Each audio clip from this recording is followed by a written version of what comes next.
Maybe having parents isn't all that great after all. I head back to the stall, walk right past the meekly protesting Mrs. Grigg and stick my head into the building behind her.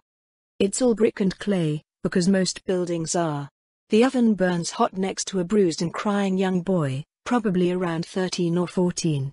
Standing over him is Grigg, who at this point is mostly muttering to himself and baking bread. "You just take it out of the damn oven before it turns black, you pathetic boy. How hard is that? Everything was laid out for you. How can you not do this one simple thing? I should disown you." The boy whimpers briefly before catching sight of me, panic filling his eyes. Miss. Why you can't be in here?" I sigh. At least he's not dead. "Bet you I can be. Grigg, quit beating your family." Miss Vita. I'm sorry, I thought you said. I know what I said. Can we just not do the beating thing? You've definitely beaten out my love for beatings. I'm so sorry, Miss Vita. It won't happen again.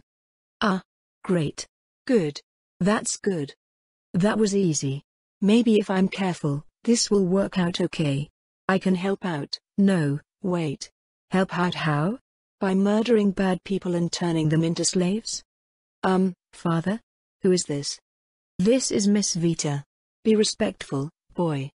Isn't she the girl that kept stealing your bread, Father?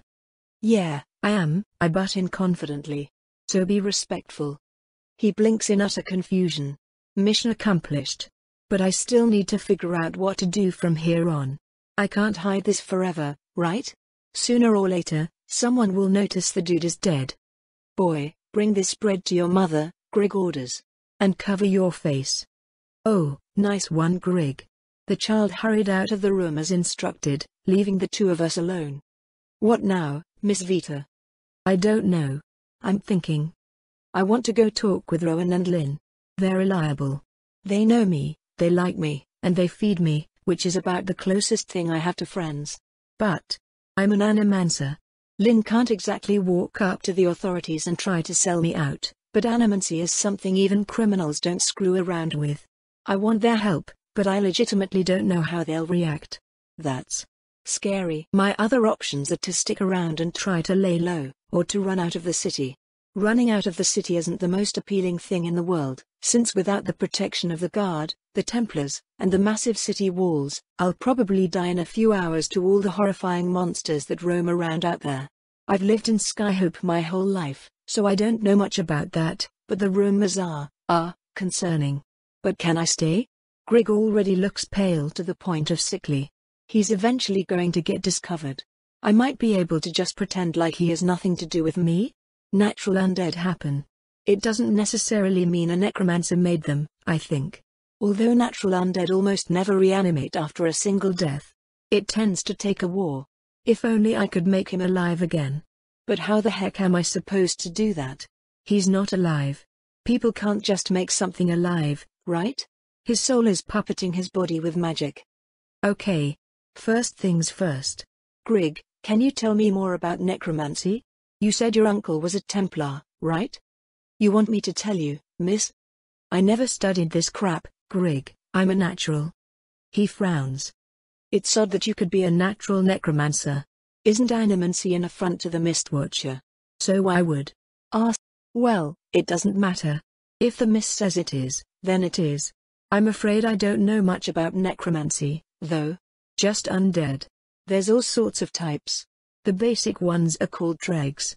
A dreg zombie is an animated corpse with no real intelligence.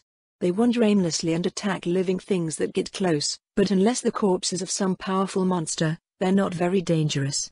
Dreg skeletons are the same, but with no meat on their bones. There are other types. More powerful undead can retain more of their abilities in life, even if they're mindless. Those are called risen. They're incredibly dangerous, but the ones to really watch out for are revenants and wights. Revenants, you know, Mom, since I'm one, I think. I remember who I was. I can do all the things I could do while alive. But I'm dead, which makes me harder to kill, I imagine. I think most revenants tend to try to kill the living as well, but I'm not sure why. I don't feel any need to do that. Huh? Okay. Well, let me know if you start feeling any homicidal tendencies. Murder is bad, okay? Yes, Miss Vita. So, What about whites? Oh, whites are, very bad, miss. I'm not sure what they are. really. My uncle said they look like a dreg, but they act Odd. and they are powerful, he said. They send whole battalions of Templars to fight a white when they find one, Miss. Sometimes it's overkill. But sometimes, the white kills them all. Many of them have powerful magic, usually chaos magic. And if they're left alone, they keep getting stronger. Leave a white alone for too long, my uncle said, and you'll lose a whole island. Oh, That sounds very bad. Yeah. I can't help but wonder if I could control one. Probably not something I should mess around with, though. Best to focus on the moment. What should I do with Grig? I have no idea. I can't just bring him back to the shack. Lynn and Rowan would freak out. I need to gauge how open they are to what a monster I am before I do anything crazy. Okay. Grig. Here's what we're gonna do. Stay here and keep pretending to be alive. Don't forget to breathe. If you start, showing too many signs of corpseness, hide in your home. It's really important no one finds out you're dead. Makes sense to me, Miss Vita. And no beating people up. Yes, Miss Vita. And don't let your family blab about me being here. I'm just a rich customer or something. I don't know. You figure out a good excuse. Bye. There's a back exit this way, Miss Vita. I nod and follow, grabbing a bunch of bread before taking the exit and sneaking through the old, dank parts of the city I know so well. Spikes of panic flow through me almost every time I see somebody. Do they know? Are they a guard? A Templar? Is this the end? But of course, nothing of the sort happens, at least not yet. Making sure I don't have any tails, I finally make my way to Lynn's hideout, which we lovingly call the shack. It's a rickety old place, built from wood instead of brick. Little of interest is inside, a few sleeping areas, a mostly broken clay oven, a dozen starving, homeless brats. All the real stuff is in the secret rooms below, but of course, I have to deal with the brats first. Vita. Vita. Vita, Vita. Grubby kids swarm around me, pawing at my shirt and cloak. I had been one of them not too long ago, though I'm older than any of the ones here by 4 or 5 years. I had just been content to live on handouts, to eke by with the meager life allotted to me and nothing else. Not contributing, not working, barely even thinking, really. Just existing on the generosity of someone kinder and more talented than me. And she would have let me, too. Deciding to try and help Lynn had been my choice, but I made it so late in life I wonder if I still have it in me to unlearn all those awful, lazy habits. I've just felt something stirring in me, something that makes me look back at my life so far and feel so much disgust that I have to move forward. What did you bring us, Vita? Bread, I say, handing it out. Bread is always a beautiful sight to see, but the money I'm supposed to be giving them has been used up to save my life. More worthless taking. Is Lynn around? A couple of the kids nod, and one points down. All right. Thanks. I nod back and scoot one of the beds aside, opening up the not very secret hatch and crawling down the ladder. The hideout isn't that hidden, but Skyhope is a very, very big city and there are probably hundreds of little shacks like this one in the area. The people after Lynn just don't quite care enough to search them all yet. It's basically just a hole in the ground, carved from the rock by whoever owned this place prior. It isn't pretty, but it's big enough for 2 beds in a whole other room, at least. Hey, Lynn? I call down. Vita. Hey. You made it. Lynn's cheerful response calls back and soon the woman is on me, grabbing me straight from the ladder and spinning once before putting me down. She has a huge, goofy grin on her face, as usual. A few strands of her red hair poked out from underneath her bandana, and with her boyish, multi-pocketed outfit it would be difficult for her to look more like a stereotypical thief. Hey, Lynn, I murmur, wiping off something oily that she had gotten on me with the embrace. Probably maintaining her knives or something. We're friends, right? She lifts an eyebrow.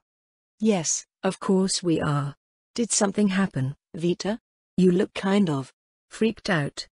I am freaked out, I say flatly. I'm honestly way beyond freaked out, right now. Oh.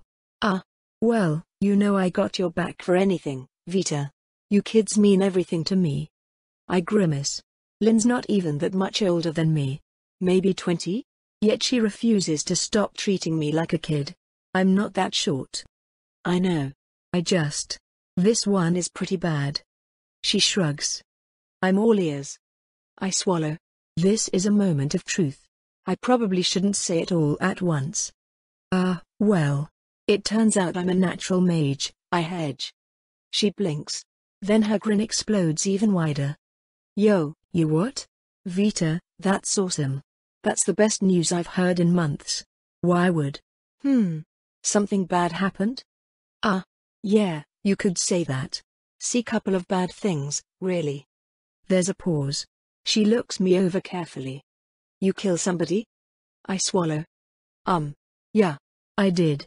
That, baker guy? Greg? He tracked me down somehow and nearly beat me to death, and, yeah. I killed him. Then I had to use the money on him and what Rowan gave me to, stop dying. She stares carefully, considering. It's a very motherly sort of look, the kind of look someone used to raising a dozen lying street rats often gives. Does she think I just stole the money? Maybe I shouldn't have mentioned it. I believe you, she says eventually. You're way too smart to make a lie like this. And you get how serious this is, right? Corpses show up in town all the time, but if the guard finds someone who was killed by magic, they're actually going to take it seriously. But I got your back in this, Vita. It's not like I haven't killed anyone before. Nobody's gonna be turning you in. Have you hidden the body? Crap. This is the moment. This is when I have to tell her. Right? Do I trust Lynn? Do I really trust Lynn?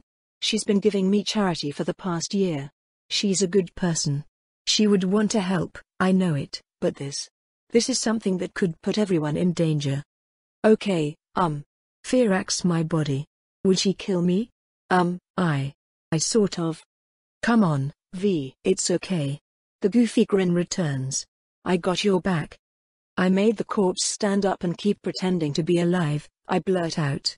Silence. Lynn's grin falls. Oh no, I'm so dead. I should try to grab her hand. Or hug her, maybe. In case I have to pull out her soul. She's fast, but maybe she won't realize what I can do until it's too late. She's strong. She's arrogant. She doesn't know how dangerous I am. If she goes in for the kill, I can. I didn't know that was a thing that could happen, Lynn says, sounding much more dumbfounded than aggressive. More evidence that the church is full of shit, I guess. A necromancer, huh? Shit. That will be really, really hard to work with. It's still good, though. We'll figure something out, Vita. Congrats. I swallow dry. Really? It's okay? But we'd better go collect your corpse body before the Templars find it. Probably destroy it, just to be safe. Well, the thing is, he's a revenant? Lynn tilts her head. The hell does that mean? He's still Greg. He's still himself. Like, he's currently running his bakery? He's still exactly the same person, as best I can tell, other than the fact that he listens to me. And he's a walking corpse, I guess. Whoa. Freaky. Lynn frowns, heading for the ladder. Kinda fucked up, really. But that's all the more reason we gotta get him out of there before he's found. But it's not that simple. His son saw me, and he saw Greg acting all weird, and he knows my name. She scowls down at me, flicking a bit of hair away from her face. Vita, did you enter the bakery with him? I had to. Greg was beating up his family. He's awful unless I specifically tell him not to be. So you left him alone? Vita, Rowan and I are pretty sure Templars can sense magic. Whenever they're involved with a job, we have to go mundane or they crack down on us hard. If whatever they're doing to figure that out can identify necromancy. Oh no. I didn't know that. She sighs and rustles my hair. Always that same goofy smile. I know you didn't, kiddo. Which is why we gotta go now. Come on, follow me. I do. Lynn is crazy fast, but she waits for me as I pant along after her. It's not long before the two of us reach the back entrance of the bakery. I let myself inside, finding Greg working his oven like normal. He looks up at the noise. Miss Vita. You. Careful. That damn thief is right next to you. He instantly drops what he was doing and tries to protect me, but I step in front of Lynn, arms outstretched. Stop. She's a friend. He stops, but scowls. He's clearly not happy. As you say, Miss Vita. How can I help you? Lynn steps out from behind me, her expression furrowed. She walks around the Revenant, much to his obvious annoyance. You really do have him whipped, don't you? All right. We're going to take him to sewage and end him. I blink, dumbfounded. Do you really think that's the safest choice, Lynn? I do, she confirms with a nod. It won't really do much about the boy, but if he blabs after we take this guy away, they'll hopefully just think he ran off with you. If they don't find the body, anyway. If they do, they'll probably suspect you of killing him, but that's still better than people thinking you're a necromancer, Vita. And we'll hide the body well. Excuse me, Miss Vita, Greg says, piping up. If you really think you're better off with me dead, that's all right. I'll happily die for you again. But I can't say I like seeing this stupid woman trying to boss you around. I look up at him, swallowing dry. I don't want to kill him. I already killed him once by accident, and it freaked me out so much I can hardly stand it. Now I'm supposed to kill him again, when all he wants to do is help. On purpose, in cold blood? I really don't know if I can do this, Lynn, I say quietly. She sighs, putting her hands on my shoulders. She has to lean down to look into my eyes. A lifetime of malnourishment will do that to a gal. Vita, sweetie. I'm sorry. I'm sorry this is happening. I can do it if you need me to, okay? But we can't have whatever he is running around in the city. If people think a necromancer is in town, all hell is going to break loose. You wouldn't be safe. You know that, right? I nod, holding back tears. It wouldn't be good to waste water. Okay. Follow us, Greg. Out the back. Yes, Miss Vita. The three of us sneak much more slowly back through the alleyways, heading towards the edge of the city. Skyhope is built in and around a crater, so the edges of the city are much higher in elevation than the middle. This is, so I've learned, a huge pain for sewage management. Sewers around the city have to be dug deep and managed carefully to prevent accidents from pooling unsanitary water in the center of the city, and since the center is the rich district, they actually manage it pretty well. The designated sewage disposal areas are out near the edges, where all that disgusting sludge has to be pulled up from deep underground so that it can be deposited outside the walls. In that grossness is where Greg would die again. He'll be mixed in with the mush and pushed outside the city walls where his body won't be found. I'd better make use of him while I can. What a horrible thought, but I do need to know as much as I'm able, especially about the people that are going to try to kill me. Just a few more questions. Hey, Greg? Can you tell me what you know about Templars? Your uncle worked with them, right? He grunts. My uncle was one. A proud Templar of the church. They're expert warriors, they are. To be granted the title of Templar is an honor. They protect people like you and I from people like you and I? I finish sardonically. Well, it's not just the undead that Templars fight. They're part of the army as well, more or less. They clear out plenty of other dangerous monsters. Fight in wars, if there is one. Protect the peace at home. They are the hands and feet of all those who worship the Mistwatcher. Which is almost everyone, I should think. Lynn snorts incredulously. Yeah, no. I'm not interested in whatever rules those cultists decide. They say the Mistwatcher wants this, the Mistwatcher wants that. It's probably some made-up deity they use to justify keeping all the metal for themselves. Greg frowns at that. You don't talk to many people over 40, do you, miss? She blinks. Huh? The Mistwatcher is very real, miss. We've seen him. The one below all. Ask anyone that was alive to be there, ma'am. He saw a star he didn't like, and he pulled it out of the sky, just as the church said he would. He holds the islands in the air with naught but his will. Go to the edge and look down, miss. If the mists are clear, you'll see him too. There's a moment of silence, as Lynn and I try to take that in. As if two street urchins like us could afford a trip to the edge, Lynn responds scathingly. Get over yourself, dead man. He shrugs. Live long enough, and you'll see him whether you go to the edge or not. They say in ancient times, People worshipped many false gods. Invisible gods.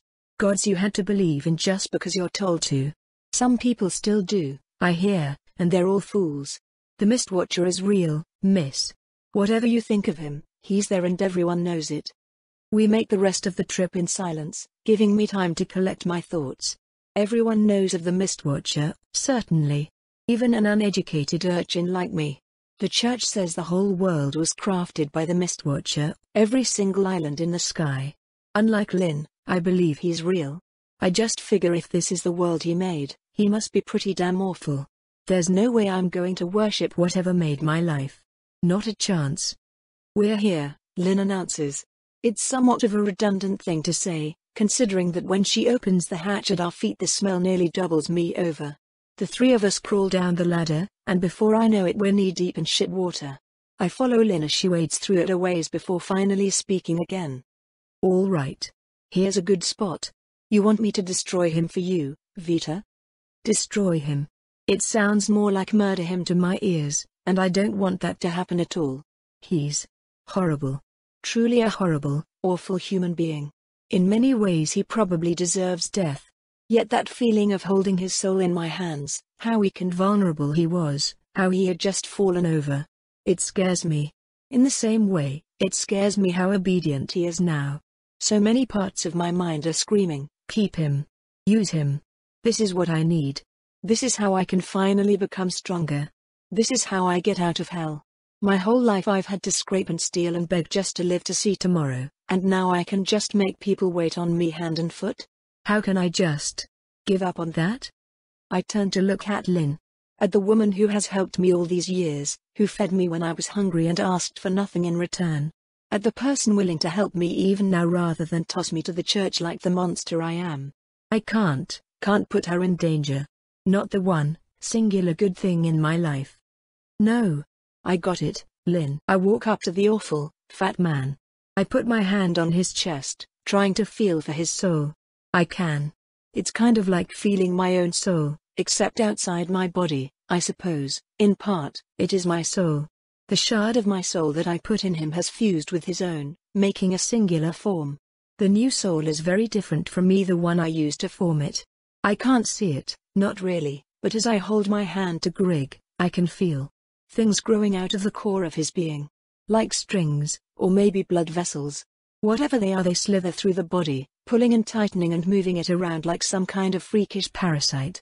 He's a muscular man under all that fat, but his muscles aren't involved in his movement anymore. Dutifully, he still pretends to breathe, but his diaphragm doesn't tighten or contract at all, it just moves on its own, some invisible force inside it forcing it to do so. It feels so different, so wrong. And yet so right. I take a deep breath of my own. He smiles at me. Then I take my hand away, and he crumples into the sludge like a dropped doll, completely lifeless. I hold everything he was in a single palm. Instinctively, without even thinking, I pop it into my mouth and swallow. The soul slides down my throat, but it does not drop to my stomach. I shiver as that thing inside of me that makes me myself pulls Grig's soul within it and unravels him like a priceless tapestry with a loose thread. He dissolves into nothing, and becomes a part of me. I stagger, taking a step back as the aftermath flows through my being. My steps are lighter. I'm not as imposed by the bog. I'm stronger than I was before, just a bit. Yet my muscles haven't gotten any less atrophied. My soul just demands they move better, and gives them the strength to do so. It isn't a lot. But to a girl as weak as me, it's a world of difference. I can't help but let a small smile quirk at my lips. What did you just do? Lynn's words hit like a bucket of ice. She's staring, her normally jubilant expression mixed between confusion, caution, and a bit of fear. Horrid realization comes crashing back on top of me. What did I just do? I can feel you, Lynn continued. You just popped onto my danger sense, kid. I cough. Do I have soul gunk in my throat? Danger sense? Yeah. It's a trick people like me can learn. I can sort of, well, judge how dangerous someone is. It's not precise or anything. Before now, you didn't register at all. Now you're weak, but I can feel you. That doesn't just suddenly happen. What did you do? Oh no. Well, She came this far with me. I may as well be honest. I squeak. I ate his soul, I think. Her jaw drops. You ate his soul? I'm sorry. I just acted on instinct. You have a soul-eating instinct? I don't know. Yes? Maybe? What else was I supposed to do with it? Please don't hurt me. I hunched down, putting myself at her mercy. This is all so messed up. What kind of monster am I now? Lynn's shoulders sag. She lets out a huge sigh, tension of the situation escaping her figure. Vita. Hey. I'm not gonna hurt you. I got your back, remember? Always. Rowan and I will figure something out. It might have been a good idea. I don't know how the Templar magic stuff works. I just don't know anything about this, okay? Magic isn't my bag of beans, and nobody knows anything about animancy and sticks around for long. We're just gonna have to figure this out as we go, okay? And keep it secret. I nod. Of course I'll keep it secret. Dying doesn't sound like my idea of a good time. We'll find a way to use this, Vita, Lynn continues. You don't have to worry. I ripped a man's soul out of his body, I mumble numbly. I didn't even mean to, the first time. What if I try to do the same to you or Rowan? Lynn frowns. Greg was a fat, stupid bastard. Meanwhile, I'm a powerful and sexy queen of thieves. I doubt whatever you did to him would work on me. Magic is crazy, but it's not all powerful, you know? If you pay attention, you can fight back. Even if you don't know a single spell, like me. It's just training, kid. Maybe he was too busy trying to beat a child to defend himself, or maybe he just sucked at it. I'm not a child, I grumble, scowling. Lynn looks at the spot of muck where Grig's body lies, just below the surface. She gives the corpse a light kick. No. I guess you're not anymore, are you? We'd better get back. We'll find somewhere to bathe and steal Rowan for a couple days. He'll know what to do with you better than me. Shaking, I lean forward and wrap Lynn in a huge hug, squeezing as hard as my newly empowered arms can manage. It's still not that strong, but Lynn gives a little yelp of surprise. Just a moment later, she brings her arms up and hugs back. It takes everything I have to not break down and cry. Hey, Vita? Lynn asks softly. Yeah? I know this is like a big emotional moment and all, but could we do this later? We're both covered in shit. Right. The two of us make our way to a place to wash off.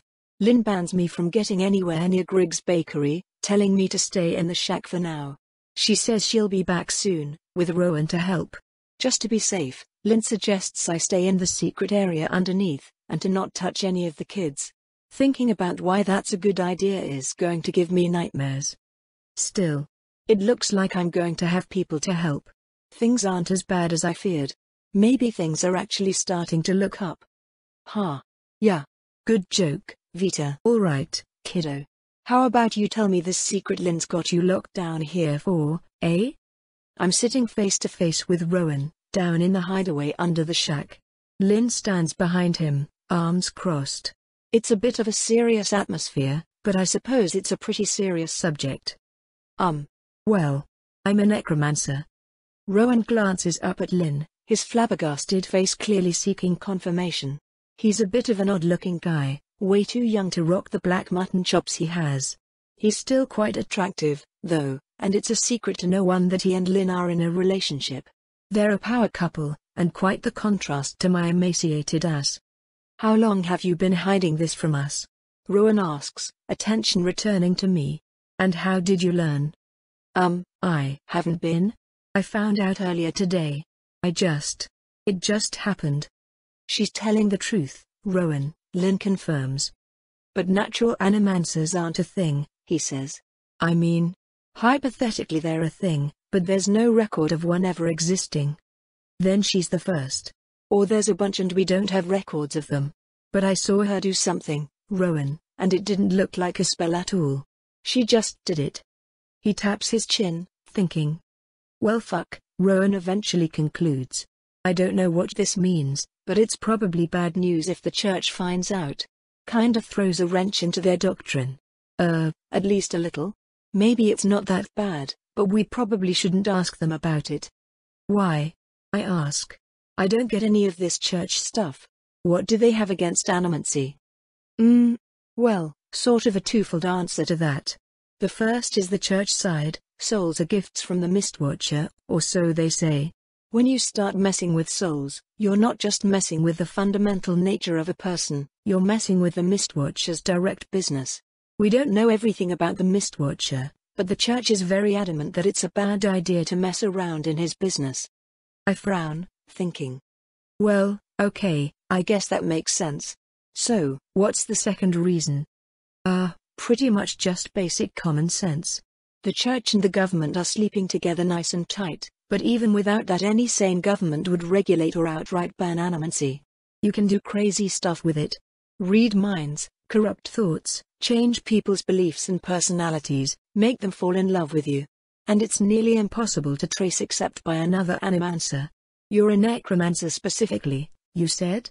Necromancy doesn't do most of that really spooky stuff, but even then a powerful necromancer can create loyal, undying armies more or less by themselves. Along with all sorts of stuff I probably don't even know about. It's all restricted knowledge. I nod. Yeah, okay, so I'm spooky and dangerous. Check. So it's the most awful magic around. Great. What are all the other kinds of magic? Ha ha, he chuckles, shaking his head. Well, that's the question, isn't it? Presumably there's a kind of magic to affect everything in the natural world, but we don't know it all. Magic is learned and categorized by reverse engineering it from observation. Take a mage that can see magic, watch it happen in nature, try to make a formula for it. Kineticism, the branch of magic concerning movement, was created by observing the forces that hold the islands in the air, for example. There's a bunch of kinds of magic: thermomancy for heat, biomancy for body stuff, and metamancy for magic about magic, just to name a few. Oh, and technically chaos magic, which is just kind of tossing raw power around without funneling it into a spell first. Don't, do that. It'll kill you. Learning to be a spellcaster is incredibly dangerous. If you're really a natural mage, though, anything you feel like you can do on instinct is probably safe. At least, safe in the your immediate health sense, not the short and long-term consequences sense. So the deal with necromancy and animancy is? Oh, right. All necromancy is animancy, but not all animancy is necromancy. If you are a necromancer, your deal is specifically concerning souls of the dead and or souls currently outside of a body. Its counterpart would be cognomancy, which is manipulating the souls of the living to affect a person's thoughts and actions. Although if you want to get really semantic, these designations are more academic than truly descriptionary, and are unified. Nope. Enough nerd talk, Lynn butts in. Can you help her or not? He frowns. Help her how? If she's caught using necromancy, she's gonna die or get carted away. My advice is don't use it. Lynn shakes her head. Come on, Rowan. That's like asking me not to run. It's part of who she is. You can't just take that from her. The church is fucking dumb anyway. Part of who I am? I'm not sure if I like the idea of necromancy being a key element of my personality. Dumb or not, they can still kill her, Rowan mumbles. But fine. What kind of stuff do you know how to do already, Vita? I really don't know a lot about how necromancy works, because, well, it's absurdly illegal. I can, pull souls out of people's bodies. And then if I take out a bit of my soul and mix it around with the other soul and put them back, I make a revenant, I guess. Or at least I did that one time. I can also, eat the soul. Which I think makes me stronger. Rowan says eloquently. Revenants and soul eating. Well, that's... I mean, how did you find this out, exactly? How many people are dead? Just one. I insist. The revenant was, under my control when I made it. So he didn't attack anybody, or?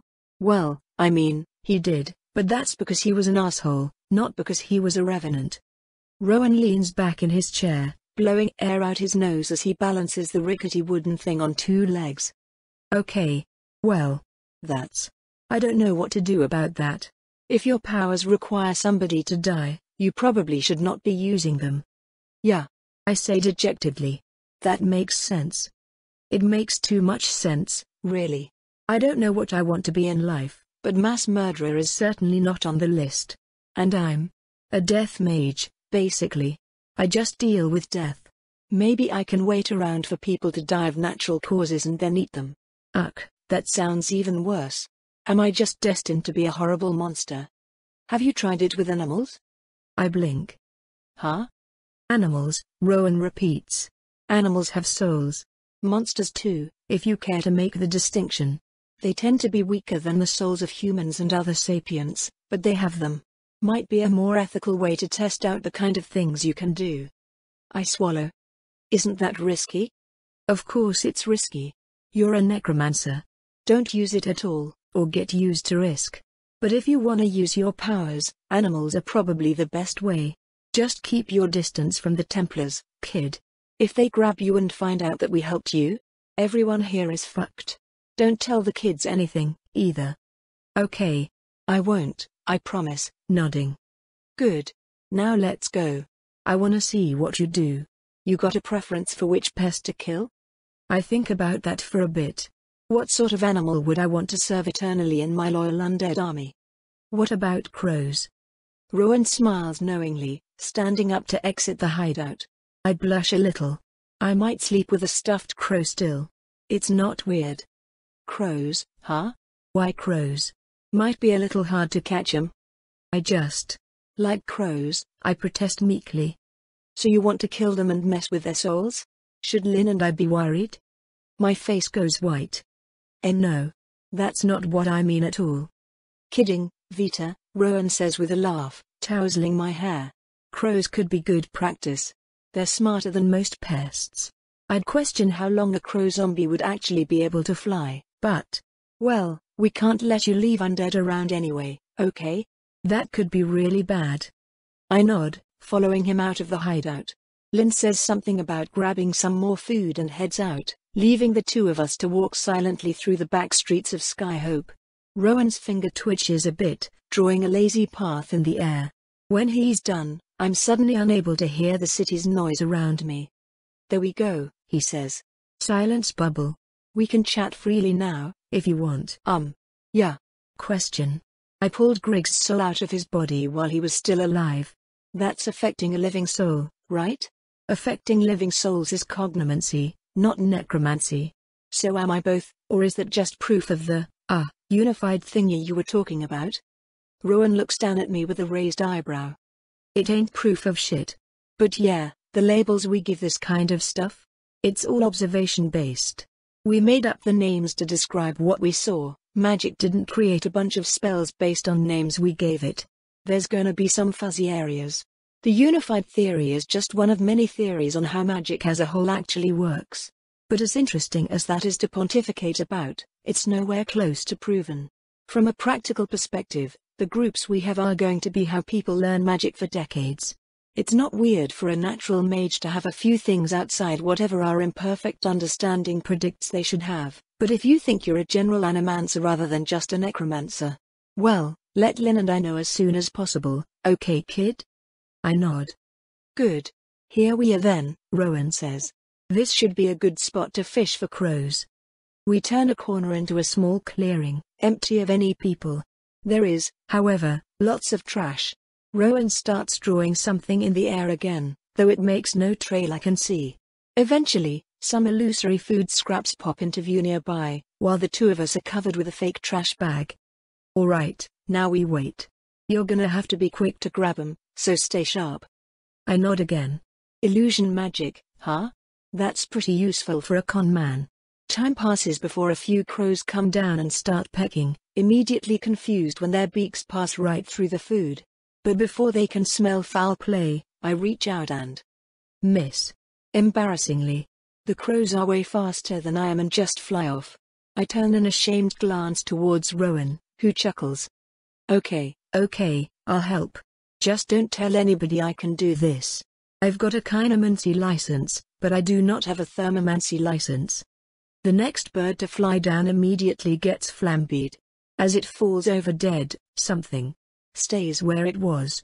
A tiny soul. I can't see it, but I can feel it. Reaching out, I cup my hands around it, just over where the corpse lies. You got something there, Vita? Rowan asks, raising an eyebrow and leaning over to look at my seemingly empty hands. Yeah, I confirm, nodding. I have a crow soul. If you say so. I can't sense a thing. But I guess I've heard souls and magic aren't quite made of the same sort of stuff. I agree. Makes sense to me. I can't sense Rowan's spells like I can the floating soul, but I couldn't sense the soul until it wasn't in the crow anymore, either. Good to keep in mind. I'm gonna try some stuff, I warn. To know what it'll do. He nods. All right. I'm ready. First, I close my hand around the soul. It sinks into my arm, something about what I am now holding it in place. Just as I thought, though I'm not sure why I thought this, it's not getting dissolved. It's just another soul inside me, trapped in stasis. Unused, for now. It feels very different to the soul I took from Grig. It's more like the tiny shard I took from my own soul than his. It's small, and sharp somehow. As if it's broken. A soul shard, if you will. And speaking of shards, I put my hand to my chest and pull out a fragment of my own. It's such an odd thing to do, thinking about it now. Splintering my very being. Yet it feels as natural as walking. Even more natural, perhaps. There's a subtle joy in the act, a satisfaction in practicing something that is uniquely and indisputably mine. Reaching out with my other hand, I grab the crow corpse. Then, I stick the little shard of my soul inside it. In my hand, I feel it grow out those threads like Grig's soul did, spreading throughout the body. Jerking and flopping, my crow zombie shudders to life. Neat, I murmur quietly. It struggles in my grip, not hurting me but trying to get free. It wants something. That's interesting. I like holding it, it's cute. I loosen my hands anyway, though, curious to see what it will do, and it tries to lunge at Rowan. Stop. I hiss, and the bird halts immediately, all movement gone. I nod. Good. It knows who its master is. Now for the coolest part about crows. Fly, I demand. It staggers and hops, flapping its wings awkwardly. It looks like the poor thing would have no idea how to do that, even if it wasn't quite as burnt. I murmur. Learning a lot? Rowan asks, his smile failing to disguise the fear on his face. I nod again, feeling out my own instincts for things to do next. The crow couldn't fly when it only had a piece of my soul in it. Would it know how if it had a piece of my soul and its own soul, like how Grig knew who he was? Open your beak, I command, and the zombie complies. Willing the crow soul shard out of my arm, I try to drop it down the crow's throat. But it doesn't really work. Something is wrong. I frown, thinking. Pulling my spindly soul shard out of the crow again, it goes limp. I mix it with the crow shard like I did to make Grig, and then shove it all back in the body. The crow gets up and tries to attack Rowan again. This time, though, it kicks off my hand and flies at him. Stop, I murmur softly, and it freezes, dropping to the trash-covered floor. Shit, Vita, you're gonna give me a heart attack with that thing, Rowan murmurs, untensing a bit. Sorry, I respond. Got it to fly, though? Yeah, I guess you did. You're a quick learner, kid. Not a kid. Killed a guy earlier today. Rowan's face turns very serious. That doesn't make you an adult, Vita. It's a tragedy, not a rite of passage. Silence follows that. I pick my limp bird zombie back up. Don't attack Rowan. You may move again. The bird coos happily, ruffling its feathers as I stroke a finger down its back. It's still warm. I think I forgot to tell you that the son of the guy I killed saw me in his house while Grig was a revenant, I say suddenly. Rowan blinks. Ah. Okay. That's not great. Did you tell Lynn? Yeah. What did she tell you to do? Stay away from the bakery and hope they think he ran off with me. Gross, Lynn. But I don't have a better plan. We're not gonna kill the son too. I feel bad for him. Grig beat his wife and kid a lot, I think. And they'll probably go out of business without him, now. Rowan shrugs. Well, if I could solve the problems of every kid in the city, Vita, I would. But I can't. I don't have the power, the money, the influence, the anything to do that. It's a handful feeding the little mouths we have already. And now you. He cuts himself off before he can say I'm yet another problem, but my heart clenches up anyway. Lynn and Rowan really are going out of their way for me, aren't they? Sorry, I murmur. Rowan tousles my hair again. Hey. None of that. You didn't ask for this. We'll figure out a way to keep you safe.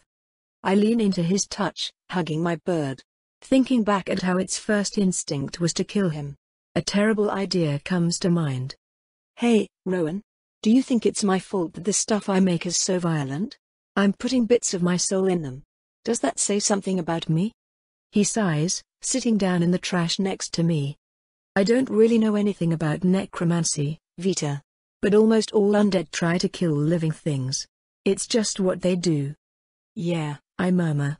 I guess that's all I can really do, too. Can you catch me something alive? Maybe I'm a cognomancer too? I can mess with my own soul, and I'm alive. He takes a deep breath, nodding slowly. Sure. I can probably snare a rat or something. He gets up to do just that, and I take some time trying to command my bird zombie non-verbally. Maybe I can establish some kind of mind link to make it easier to control it from a distance. I don't make any progress, though. Whenever I try, it feels like my soul is trying to stretch out of my body to touch the little bird, but it just doesn't stretch far enough. Here you go, kid, Rowan says, returning with something dangling between his fingers. One unconscious rat. Work your magic. Stay, I tell the crow, who glares at the animal ravenously. I accept the rat, pull out a shard of my soul, and try to put it inside while it sleeps. But nothing happens. My soul shard simply doesn't fit inside the living creature. Furthermore, I can barely sense the rat's soul, even while touching it. It's just enough sense to know I could pull it out, if I want to. I do, but I hold off for now. Shaking my head, I look up at Rowan dejectedly. No dice, huh? He says. Sorry kid. Though I gotta say, personally, I'm glad you can't do that kind of stuff. Cognomancy is some spooky business, even compared to the Walking Dead. Or, the Flying Dead, as it were. Now unanimate that thing and let's get out of here. Okay, I agree with a nod. Question first, though. How does Lynn's threat sense thing work? I spiked on it when I ate the last soul. Why? I don't want to set that kind of thing off.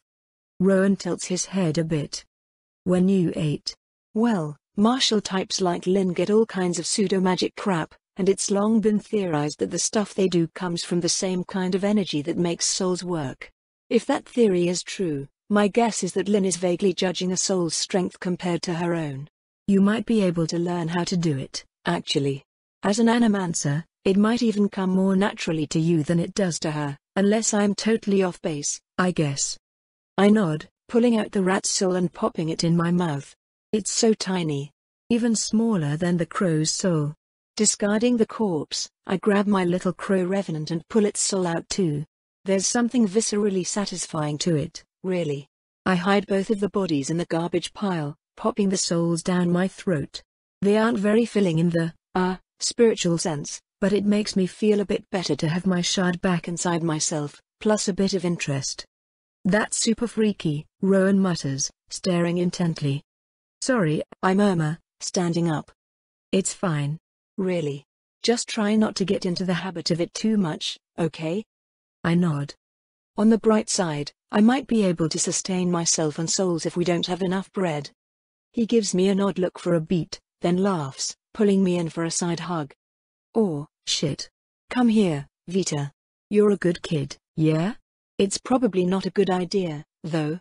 A strong soul and a starving body is still half of you not working right, okay? We'll figure something out. No need to fast for us. Okay, I answer, nodding yet again. Hey, Rowan? Yeah, Vita? Is there something else I can do to help you out? Like, with your job? He thinks for a while at that. Not with necromancy, if that's what you're asking. But I can certainly use an extra pair of hands. There are a few easy duocons we could do. I nod. Yeah. That's what I meant. Thanks for helping me today. Yeah. Sure thing, Vita. You're basically family, you know? I've only known you for a year, though. He shrugs. Doesn't really matter. We starved together. You stepped up and helped Lynn and I out when you didn't have to. If the way I'm returning the favor involves hiding you from Templars, so be it. I frown. Those things hardly seemed comparable. I should have started helping way earlier. I'm way older than all the other kids in the shack. He blinks. Really? You don't look that much older. I'm 16. I insist. He scowls down at me, giving me a serious once-over. Why was this so hard for everyone to believe? You're just so small. You really struggled to eat before you found us, didn't you? We're not even doing that good of a job, but you were desperate enough for our handouts anyway. It must have been really bad, Vita. I'm sorry. I swallow dry, looking away. That's definitely not something I want to get into. What does he expect? People in this city starve to death all the time. I'm still worried about Grig's son, I say, changing the subject quickly. His wife too.